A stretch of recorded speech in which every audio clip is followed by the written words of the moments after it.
नमस्कार प्यारे साथियों, स्वागत करते हैं आप सभी का इस YouTube चैनल में।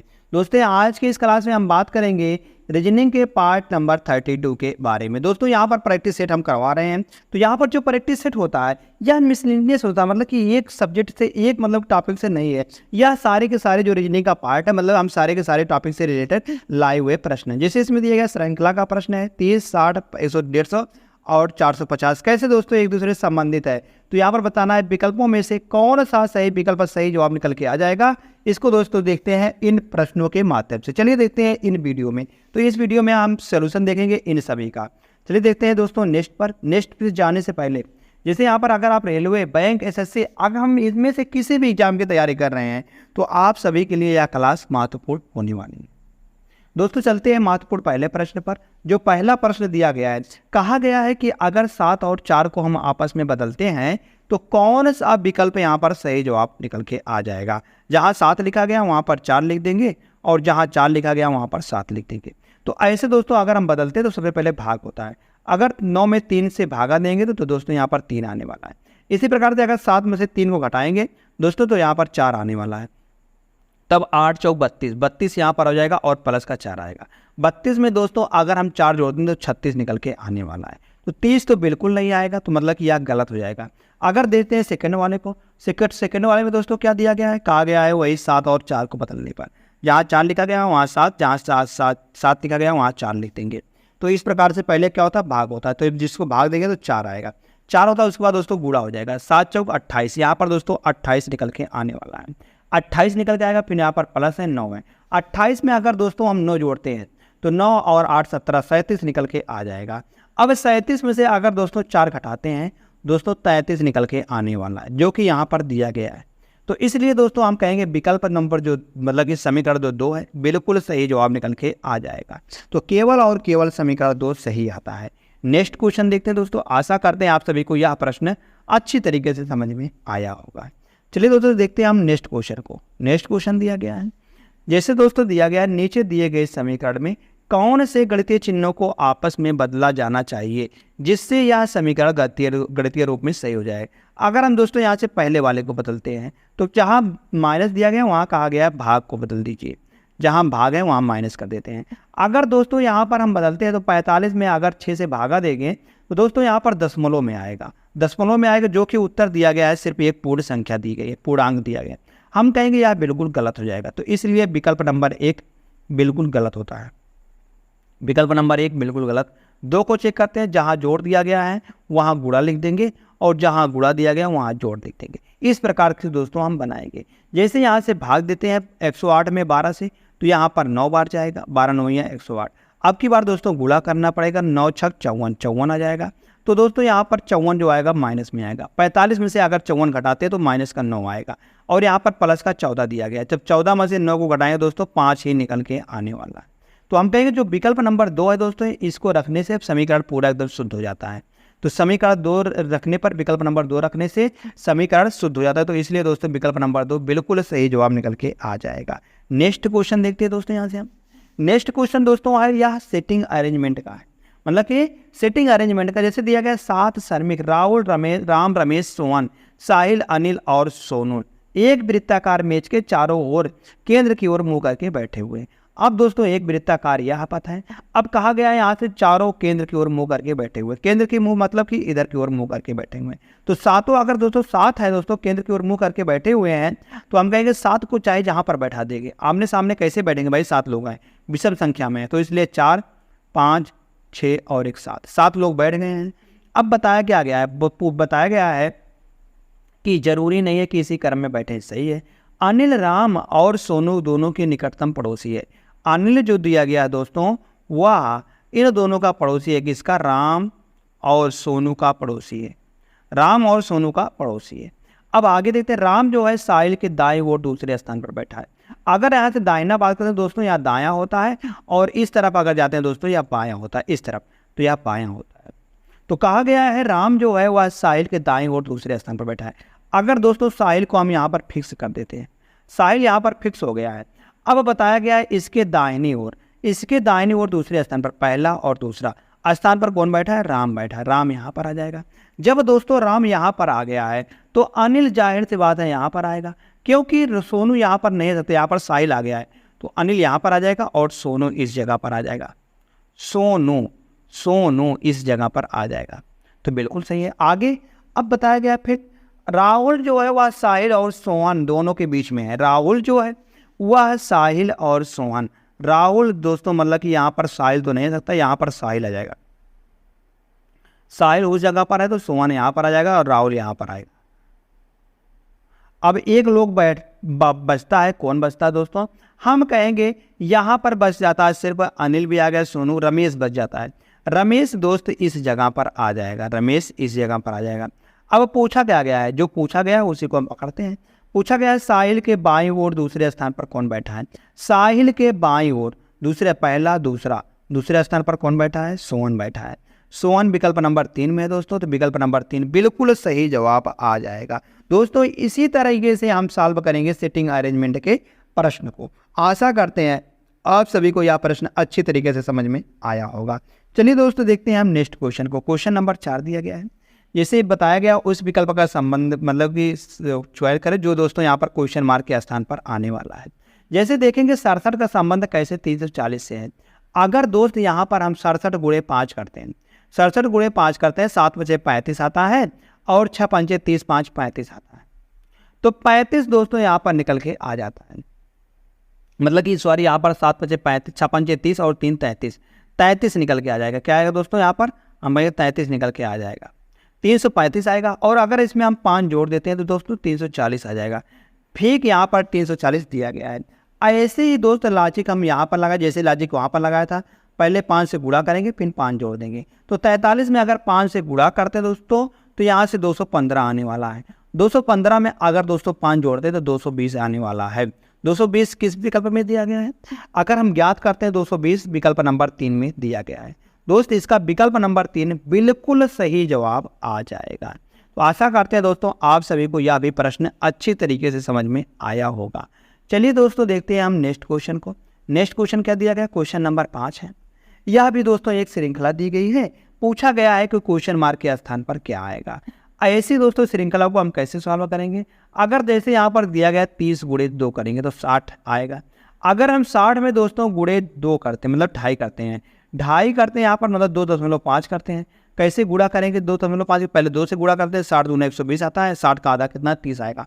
अगर हम 120 में 30 जोड़ते हैं तो दोस्तों 150 आता है। फिर आगे क्या आएगा? आगे हम कहेंगे गुणे 3 करेंगे। अगर गुणे 3 करेंगे 15 3 45 आएगा। फिर दोस्तों यहाँ पर क्या आएगा? आगे हम कहेंगे यहाँ पर 3.5 आएगा। अगर 3.5 करते हैं हम, जैसे 45 ये करते हैं, अगर हम दोस्तों 45 को 3 से गुणा करते हैं तो 45 को 3 से गुणा करेंगे दोस्तों तो 1350 आएगा। कितना आएगा दोस्तों? 1350 निकल के आ जाएगा। अगर 45 का मतलब 450 का आधा करते हैं तो 450 का आधा कितना होता है दोस्तों? तो हम कहेंगे यहाँ 225 होता है। 225 इसमें और जोड़ देंगे। कितना जोड़ेंगे? 225। 225 जोड़ने पर 5 आ जाएगा, 5 2 7 आ जाएगा और 3 2 5 आ जाएगा, 1 आएगा। 1575 निकल के आ जाएगा। दोस्तों 1575 किस विकल्प में दिया गया है? विकल्प नंबर 4 में दिया गया है। तो विकल्प नंबर 4 दोस्त इसका बिल्कुल सही जवाब यहाँ से आ जाता है। जैसे ही दोस्त विकल्प नंबर 4 सही आता है हम कहेंगे फिर से चलते हैं हम एक और शानदार प्रश्न पर। शानदार प्रश्न क्या दिया गया है? जैसे दोस्त यहाँ पर बताया गया है 5 pen P1 P2 P3 P4 और P5 के भारों का वेट की तुलना की जाती है। P3 का भार कहा गया है 5 पेन, हम यहाँ से भर देते हैं। P1 P2 मतलब P3 का भार जो है वह P1 से कम है लेकिन P2 से अधिक है। कहा गया है P3 का जो भार है दोस्तों वह P1 से कम है, P1 से कम है, लेकिन कहा गया है P2 से अधिक है, P2 से अधिक है, सही है।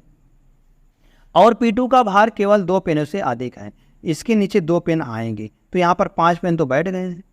अब कहा गया है P5 का भार सबसे कम नहीं है, P5 का भार सबसे कम नहीं है तो एक ही पोजीशन बचता है तो P5 यहाँ पर आ जाता है। फिर बताया गया है P5 का भार 100 ग्राम है। अगर दोस्तों P5 का भार जो है 100 ग्राम दिया गया है तो बताना है P1 का भार कितना आएगा। P1 जो कि सबसे ज़्यादा है भार में तो इसलिए इसका भार 100 से ज़्यादा ही आएगा, मतलब कि 100 प्लस ही आएगा। 100 प्लस देखेंगे विकल्पों में से तो ना यहाँ दिया गया है 100 प्लस, ना यहाँ दिया गया है 100 प्लस, ना यहाँ भी दिया गया है 100 प्लस, सिर्फ और सिर्फ विकल्प नंबर 3 दिया गया है।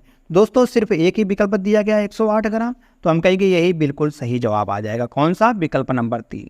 जैसे ही दोस्त विकल्प नंबर 3 सही आता है, हम चलते हैं यहाँ से अगले प्रश्न पर। अगला प्रश्न क्या दिया गया दोस्तों? अगला प्रश्न दिया गया, जैसे दिया गया, कौन से उत्तराकृत प्रश्न आकृति में दिए गए पैटर्न को पूरा करेगी। अगर दोस्तों यहाँ से हम पैटर्न देखते हैं तो पैटर्न यहाँ पर अगर देखेंगे तो यहाँ पर इस प्रकार से बना, तो इधर भी इसी प्रकार से बनेगा, इस प्रकार से यहाँ पर भी बनेगा, मतलब कोने में यहाँ जाएगा सीधी लाइन। तो कोने में कहाँ? इसमें नहीं गया है ना दोस्तों, इसमें तो गया है और इसमें भी गया है, सही है। यहाँ से आगे आगे देखते हैं दोस्तों, या वाली अगर हम इसको देखते हैं तो यह इस प्रकार से बनेगा और यह थोड़ा सा बाहर गया, फिर उसके बाद ऐसे आया समांतर क्रम में, फिर किस प्रकार से गया है। तो यहाँ पर हम देखेंगे दोस्तों जो विकल्प नंबर 2 है बिल्कुल सही जवाब है। 4 में क्या गलती? यहाँ पर यह दिया गया और इस जगह पर दिया गया, 4 गलत, 4 भी गलत, तो ये दोनों गलत हो जाएगा, विकल्प नंबर 2 सही हो जाता है। जैसे विकल्प भाषा में राइट को दोस्तों इस प्रकार से लिखा जाता है, तो एप्पल को दोस्तों इस प्रकार से लिखा है। पूछा गया है कि इसी प्रकार से बेसिस को हम किस प्रकार से लिखेंगे। अगर दोस्त यहाँ से हम देखते हैं, अगर हम यहाँ से देखते हैं बेसिस को राइट को कैसे लिखा गया है इस प्रकार से। अगर हम यहाँ से W से बात करते हैं एक्स में, तो W से एक्स में बात करते हैं तो 1 का डिफरेंस आ रहा है, मतलब 1 का यहाँ पर प्लस हो रहा है। अगर हम देखते हैं ई से, तो ई से अगर हम डी में जाते हैं दोस्तों, यहाँ पर भी 1 का प्लस हो रहा है। ऐसे ही देखेंगे अगर ई से बी में, तो ई से बी में अगर दोस्तों सॉरी आप देखते हैं हम ए से बी में, मतलब कि फर्स्ट का लास्ट से दिया गया तो 1 का प्लस आ रहा है। ऐसे ही ई से अगर डी में जाते हैं तो यहाँ पर 1 का माइनस किया गया, 1 का माइनस किया गया, इधर भी 1 का माइनस किया गया है। तो ऐसे ही दोस्तों हम इसमें लगा देंगे, बी से अगर 1 प्लस करते हैं तो बी से 1 प्लस करते हैं तो सी निकल के आता है, तो यहाँ पर अंत में सी आएगा। और इसके स्थान पर अगर यस है, यस होता है 19 पर, अगर 19 में से 1 घटाते हैं तो 18 आता है। 18 पर क्या होता है दोस्तों? आर होता है, तो यहाँ से आर निकल के आ जाएगा, तो आर सी वाला सही जवाब आ जाएगा। तो आर सी वाला या ए में दिया गया और सी में दिया गया, और ये दोनों गलत हो सकते हैं। तो यहाँ से देखते हैं आर और मतलब ए और सी में से कौन सही हो सकता है। देखते हैं बी वाले, मतलब बीच का जो अक्षर दिया गया है या डिजिट कैसे लिखा गया है। अगर हम इन सभी के अक्षरों को, पहले क्या होता है हमारा मेन प्रायोरिटी होती है कि सबकी प्लेस वैल्यू को हम जोड़ देते हैं। जैसे W 23 पर होता है, R होता है 18 पर, I होता है 9 पर, और T 20 पर होता है और E 5 पर होता है। अगर हम इन सभी को जोड़ते हैं तो 5 9 5 14, 14 और 8 करेंगे, 14 और 8 करेंगे 22 आएगा, 22 और 3 करेंगे तो 25 आएगा, 25 के 5 हो जाएगा दोस्तों। यहाँ से आगे 2 2 4, 4 और 1 5, 5 2 7, 75 निकल के आने वाला है। हमको बनाना है दोस्तों 60, तो 75 में से अगर 15 घटाते हैं तो दोस्तों 60 निकल के आ जाता है। तो ऐसे ही दोस्तों हम इसमें लगा देंगे, यही लॉजिक सेम टू सेम हम इसमें लगा देंगे बेसिस में। तो बेसिस में अगर लगाएंगे, बी की बात करते हैं तो बी होता है दोस्तों यहाँ पर 2 पर, और ए होता है 1 पर, यस होता है 19 पर, और आई होता है 9 पर, यस होता है 19 पर। तो यहाँ से करेंगे तो 9 9 18 9 3 27, 27 और 1 28, 28 2 30, 30 निकल के आने वाला है। तो 3 आ जाएगा, 3 और 1 4, 4 1 5, यहाँ पर 50 आ जाएगा। 50 में से अगर दोस्तों 15 घटाते हैं तो दोस्त यहाँ पर 35 निकल के आ जाएगा। तो आर और सी के बीच में क्या आएगा? 35 आएगा। तो 35 वाला दोस्तों यहाँ से बिल्कुल सही जवाब निकल के आ जाएगा। 35 वाला विकल्प नंबर सी में है, तो विकल्प नंबर सी इसका बिल्कुल सही जवाब आ जाएगा। जैसे ही दोस्तों सी वाला सही आता है, नेक्स्ट क्वेश्चन चलते हैं, क्वेश्चन नंबर नेक्स्ट पर। क्वेश्चन नंबर 9 दिया गया दोस्तों, यह दिया गया ब्लड रिलेशन का, मतलब कि रक्त संबंध का प्रश्न है। रक्त संबंध के प्रश्न को हम कैसे सॉल्व, जैसे दिया गया है यहाँ पर यह जो समीकरण है इसको हम सॉल्व करेंगे। इसको सॉल्व करने के लिए हम अंत से शुरू करते हैं, अंत से शुरू करेंगे। तो अंत से शुरू करने को जहाँ पर बराबर दिया गया है, बराबर वाले पर क्या लिखा गया? अगर जहाँ पर बराबर दिया गया है वहाँ पर क्या है? पत्नी है, मतलब जो पहला वाला है या दूसरे वाले की पत्नी है, मतलब कि यह पत्नी हो जाएगी, तो यह इसका माइनस में आ जाएगा, मतलब यह पत्नी है। आगे जहाँ एट द रेट है, एट द रेट कहाँ दिया गया? एट द रेट इस जगह पर दिया गया है, तो इसका क्या अर्थ है? ए जो है वह बी की माँ है, मतलब कि जो पहला वाला है वह माँ है, माँ है, यहाँ पर माँ हो जाएगी माइनस में। आगे परसेंटेज, परसेंटेज यहाँ पर दिया गया, परसेंटेज दिया गया दोस्तों पति है, यह इसका पति है, पति है तो प्लस में आ जाएगा। आगे दोस्तों बात करते हैं यहाँ से प्लस में, प्लस है, प्लस का अर्थ क्या दिया गया? प्लस का अर्थ होता है दोस्तों पुत्री, यह इसकी पुत्री है तो यह माइनस में हो जाएगी, पुत्री हो जाएगी यहाँ से। फिर दोस्तों एंड है, एंड का क्या अर्थ है? एंड का अर्थ है भाई है, भाई है तो यह प्लस में हो जाएगा दोस्तों, और इसका भाई होने वाला है। फिर पूछा गया है कि कौन सा निम्नलिखित में से कौन सा कथन सही नहीं है। तो क्या वाई की पुत्री है, मतलब सही नहीं है, ये विकल्प हमको ढूंढना है। कौन सा विकल्प सही नहीं है, मतलब हमको सही नहीं वाला ढूंढना है। जैसे के वाई की पुत्री है, क्या के जो है वह वाई की पुत्री है? यहाँ से देखते हैं, हम कहेंगे आर के, आर जो है आर की पत्नी के है और के की माँ जो तो यन है, और यन का पिता मतलब कि यन का जो पति है वह वाई है, इसलिए दोस्तों वाई की जो पुत्री है वह के हो जाएगी। बिल्कुल सही है यहाँ से। और यहाँ पर दिया गया दोस्तों, इस जगह पर आर जो है क्या दिया गया था यहाँ पर अगर हम बात करते हैं तो इस जगह पर दिया गया है आर। आर क्या दिया गया है? आर वाई का पुत्र है। क्या आर जो है वह वाई का पुत्र है? तो वाई यहाँ पर है, तो वाई का पुत्र क्या आर आने वाला हम कहेंगे पत्नी है। पत्नी की माँ हम कहेंगे उसकी सास हो जाएगी, और सास मतलब कि सास का पति हम कहेंगे उसका ससुर हो जाएगा। तो इसलिए दोस्तों यहाँ पर पुत्र कैसे होगा? या तो आर वाई का क्या है, मतलब हमका वाई का मतलब कि पुत्र दामाद है। आर जो है वाई का दामाद है, यहाँ पर पुत्र लिखा गया है जो कि दोस्तों गलत है। तो हमको सही नहीं वाला ढूंढना था, तो इसलिए विकल्प नंबर 2 बिल्कुल दोस्तों सही जवाब निकल के आ जाएगा। जैसे ही दोस्त विकल्प नंबर 2 सही आता है, चलते हैं नेक्स्ट क्वेश्चन पर। नेक्स्ट क्वेश्चन क्या दिया गया है? क्वेश्चन नंबर 10 है दोस्तों। यह सिटिंग अरेंजमेंट का प्रश्न है। सिटिंग अरेंजमेंट के प्रश्न दोस्तों हम इसमें बहुत सारे लेकर आए हुए हैं, मतलब कि कुल मिलाकर 3 से 4 प्रश्न आपको देखने को मिल सकते हैं। जैसे यहाँ पर दिया गया PQRSTUV और W नाम के 8 व्यक्ति उत्तर दिशा की ओर अभिमुख होकर सीधी रेखा में सीधी पंक्ति में बैठे हुए हैं। तो कहा गया यश के बाईं ओर से 2 अधिक व्यक्ति हैं, मतलब कि यश अगर बाईं ओर से शुरू होता है तो यश जो है बाईं ओर से 2, मतलब कि यश के बाईं ओर हम कहेंगे 2 व्यक्ति अधिक, मतलब कि 2 से अधिक व्यक्ति बैठ सकते हैं। यहाँ पर 2 से अधिक व्यक्ति बैठे हुए हैं। और क्यों जो है वह टी के बाईं ओर दूसरे स्थान पर बैठा है। क्यों जो है वह टी के बाईं ओर दूसरे स्थान पर बैठा है। अगर क्यू जहाँ यहाँ टी और क्यू के बीच में एक व्यक्ति है, मतलब कि अगर इसका बायां देखते हैं टी का, तो टी का बायां इधर ही आएगा। तो आगे दोस्तों क्या दिया गया है? पिन दिया गया भी जो है वह टी के बाईं ओर तीसरे स्थान पर बैठा है। टी के बाईं ओर तीसरे स्थान पर कौन बैठा है? भी बैठा है। तो पहला, दूसरा और तीसरे स्थान पर क्यू आ गया, मतलब पहला, दूसरा और दूसरे स्थान पर क्यू आ गया, तीसरे स्थान पर भी आ जाएगा। तो आगे क्या दिया गया दोस्तों? यहाँ से डब्लू जो है वह यश के बाईं ओर तीसरे स्थान पर बैठा है। डब्लू जो है दोस्तों वह यश के बाईं ओर, अगर हम यश को इस स्थान पर फिक्स कर देते हैं तो इसका बायां देखते हैं तो पहला, दूसरा और तीसरा, इसके स्थान पर कौन आ गया? डब्लू आ गया।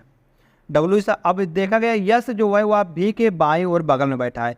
यश और भी दोनों पास पास में है, इन दोनों के पास पास में है। यू जो है मतलब यू जो है वह आर के दाईं ओर चौथे स्थान पर बैठा है। अब यू जो है वह आर के दाहिनी ओर, अगर दोस्तों हम आर को यहाँ पर बैठा देते हैं, क्योंकि 2 पोजीशन खाली है और यहाँ पर 1 पोजीशन, 3 पोजीशन खाली है अगर यहाँ पर, तो आर को इस जगह पर बैठा, आर यस 1 2 और 3, और चौथे स्थान पर दोस्तों यू बैठ जाएगा। बिल्कुल सही है, यहाँ पर यू आ जाएगा और इस जगह पर आर आ जाएगा। अब एक व्यक्ति बचता है, कौन बचता है? यहाँ पर सारे तो आ गए, पी बच जाता है। तो पी को दोस्तों यहाँ पर हम लिख देते हैं। तो 8 के 8 दोस्तों बैठ गए हैं। अब यहाँ से पूछा गया है पी के दाईं ओर दूसरे स्थान पर कौन बैठा है। पी के दाईं ओर दूसरे स्थान पर, पी का दाहिना अगर देखते हैं दोस्तों इधर होता है, तो पहला और दूसरा, दूसरे स्थान पर कौन बैठा हुआ है? यस बैठा हुआ है। तो यस विकल्प नंबर 2 में है। तो दोस्तों विकल्प नंबर 2 बिल्कुल सही जवाब निकल के आ जाएगा। जैसे दूसरा विकल्प सही आता है, चलते दोस्तों नेक्स्ट क्वेश्चन पर। क्वेश्चन नंबर नेक्स्ट है, बताया गया 4 शब्द युग्म दिए गए हैं, जिनमें से 3 किसी प्रकार समान है और 1 असमान है। तो उस शब्द युग्म का चयन कीजिए जो असमान है, मतलब कि दोस्तों जो हमको असमान है उसी का हमको चयन करके बताना है। जैसे शिक्षक जो होता है दोस्तों वह शिक्षा देता है, मतलब कि वह शिक्षा देता है। जैसे सैनिक जो होता है दोस्तों वह सुरक्षा देता है, और डॉक्टर क्या होता है? उपचार करता है। मगर जो बावर्ची है क्या वह रिश्ता करता है? नहीं, बावर्ची दोस्तों होता है वह खाना बनाता है, बावर्ची वह खाना बनाता है। इसलिए जो भिन्न होने वाला है विकल्प नंबर 4 हो जाएगा। विकल्प नंबर 4 जैसे सही आता है। नेक्स्ट क्वेश्चन चलते हैं दोस्तों। क्वेश्चन नंबर नेक्स्ट दिया गया है, क्वेश्चन नंबर 12 है, 4 शब्द समूह दिए गए हैं, जिनमें से 3 किसी प्रकार समान है और 1 असमान है। उस अक्षर समूह का चयन कीजिए जो असमान है। हमको दोस्तों इसमें असमान की बात करने की, कौन सा इसमें से असमान है। अगर दोस्त यहाँ से हम 3 के बांट लेते हैं, जो इसे 3 यहाँ पर दिया गया, 3 का अगर हम डिवाइड कर लेते हैं। अब इसमें हम लगाते हैं इस प्रकार का, जैसे यहाँ पर क्रॉस का लगा देते हैं और यहाँ पर भी हम क्रॉस का लगा देंगे इस प्रकार से। तो यहाँ से जैसे दिया गया सी से अगर हमको ई बनाना हुआ, मतलब सी से अगर लास्ट वाले से फर्स्ट वाला बनाना हुआ तो सी होता है 3 पर, ई होता है 5 पर। तो 3 से 5 बनाना हुआ, 2 का डिफरेंस आ रहा है। ऐसे ही ओ से अगर क्यू बनाना हुआ तो भी दोस्तों यहाँ पर ओ 15 पर, 17 पर, 2 का डिफरेंस आ रहा है। डी 4 पर होता है और एफ 6 पर होता है। 4 और 2 यहाँ पर भी 2 का डिफरेंस आ रहा है। तो दोस्तों टी और एम में, टी और बी में यहाँ पर भी 20 और 2 22, 2 का डिफरेंस आ रहा है। ई 5 पर होता है, जी 2 पर डिफरेंस, के 11 और एम 13, 2 का डिफरेंस यहाँ पर भी आ रहा है। इसलिए दोस्तों यहाँ पर भी 2 का डिफरेंस यहाँ पर भी अगर करेंगे, अगर सी होता है 3 पर, 3 में अगर 2 जोड़ते हैं दोस्तों 5 आता है। 5 पर क्या होता है दोस्तों, ई होता है। बिल्कुल सही, 2 इसमें भी जोड़ा गया है, 2 इसमें भी जोड़ा गया है। आगे वो 2 15 में अगर 2 जोड़ेंगे दोस्तों 17 आएगा। 17, 2 इसमें भी जोड़ा गया है। यस, हम कहेंगे 2 इसमें भी जोड़ा गया है। दोस्तों हम देख रहे हैं 2 इसमें भी जोड़ा है। अगर यहाँ से हम तीसरे वाले में बात करते हैं तो आई 9 पर होता है, 9 में 12, मतलब 9 से 12 बनाया गया है। तो 9 से 12 हम कहेंगे यहाँ पर 3 जोड़ा गया है। देख रहे थे दोस्तों आगे 2 में, ऊपर वाले में 2 जोड़ा गया, मगर इसमें 3 जोड़ा गया। तो दोस्तों यही भिन्न हो जाएगा। कौन सा? विकल्प नंबर 3। विकल्प नंबर 3 जैसे सही आता है। चलते हैं दोस्तों नेक्स्ट क्वेश्चन पर। क्वेश्चन नंबर नेक्स्ट दिया गया है, क्वेश्चन नंबर जो 13 है, यह दिया गया है दोस्तों यहाँ पर जैसे दिया गया एंड का अर्थ। एंड जहाँ पर दिया गया है वहाँ पर हम जोड़ लिख देंगे। जिस जगह पर भी एंड आ रहा है दोस्तों उस जगह पर हम जोड़ लगा देंगे। जहाँ पर एंड आ रहा है वहाँ पर हम जोड़ लगा देंगे। आगे फिर हैज का क्या अर्थ है? गुणा है। जहाँ पर हैज दिया गया है वहाँ पर हम गुणा लिख देंगे, गुणा लगा देंगे। आगे फिर दिया गया दोस्तों at the rate. At the rate का क्या अर्थ है? भाग है। जहाँ एट द रेट है वहाँ पर भाग लगा देंगे। आगे फिर दोस्तों यहाँ पर दिया गया परसेंटेज। परसेंटेज का क्या अर्थ है? घटाना है। जहाँ पर परसेंटेज दिया गया वहाँ पर हम घटाव लिख देंगे, घटाव लिख दिए हैं। तो दोस्तों अब इसको हम सॉल्व करते हैं। सॉल्व किस प्रकार से सॉल्व करेंगे? सॉल्व हम यहाँ पर बोर्ड मास का नियम लगाएंगे। बोर्ड मास का नियम क्या कहता है? बोर्ड मास का नियम दोस्तों यह कहता है सबसे पहले ब्रैकेट सॉल्व होता है। सबसे पहले ब्रैकेट सॉल्व होता है। ब्रैकेट कहाँ पर दिया? इस स्थान पर ब्रैकेट दिया गया है। तो 48 में हम 12 से भाग देंगे तो 4 आएगा। 12 चौक 48। तो 76 में हम 19 से भाग देंगे तो 4 जाएगा। और यहाँ से 25 में से अगर 9 घटाते हैं तो कितना आएगा दोस्तों? यहाँ पर क्योंकि घटाव दिया गया है तो 25 में से 9 घटाएंगे तो 6 आएगा। अब दोस्तों यहाँ पर हम देखते हैं आगे, एक प्रोसेस तो हो गया। तो यहाँ से अगर हम 96 में 8 से भागा देते हैं तो यहाँ से निकल के आएगा 24 दूना 48, 48 दूना 96, मतलब 24 चौका 96, तो 12 चौक 12, 12 अट्ठे 96, 12 निकल के आ जाएगा। दोस्तों यहाँ पर प्लस है, प्लस हो जाएगा। उसके बाद यहाँ पर गुणा है, गुणा हो जाएगा। फिर यहाँ पर जोड़ है, जोड़ हो जाएगा। और इस जगह पर घटाव है, घटाव हो जाएगा। दोस्तों यहाँ से हम करेंगे तो 4 यहाँ पर प्लस में है और 4 यहाँ पर दोस्तों इस जगह पर दोस्तों घटाव में है। इस जगह पर घटाव नहीं है, सॉरी, यहाँ पर 4 आ जाएगा। 4 6 चौक 24। यहाँ से पहले क्या करेंगे? गुणा करेंगे। 6 चौक 24 हो जाएगा। 24 में 12 है और यहाँ से 4 है और यहाँ पर 27 है और यह माइनस में है या तो प्लस में है। 24 6 चौक 24, यहाँ पर यह प्लस में है। तो 24 में से अगर 4 चला जाएगा तो 20 बचेगा। 20 और 12 प्लस का 27। दोस्तों इन सभी को जोड़ते हैं। 7 2 9, 9 आएगा और 2 1 3, 3 2 1 3 और 3 2 5, 59 निकल के आने वाला है। दोस्तों 59 इसका बिल्कुल सही जवाब आ जाएगा। 59 विकल्प नंबर 2 में है, तो विकल्प नंबर 2 बिल्कुल सही जवाब आ जाएगा। तो धन्यवाद दोस्त। आज के इस क्लास में बस इतने ही प्रश्न थे, कुल मिलाकर 13 ही प्रश्न थे इसमें। दोस्तों अगर आपको यह क्लास अच्छी लगी हो तो दोस्तों आप इसे लाइक कर सकते हैं, अपने दोस्तों के पास शेयर कर सकते हैं। और आपने अभी तक इस चैनल से जुड़े नहीं हो तो दोस्तों आप इसे सब्सक्राइब जरूर कर लीजिएगा, ऐसे ही डेली प्रैक्टिस सेट पाने के लिए। धन्यवाद दोस्त।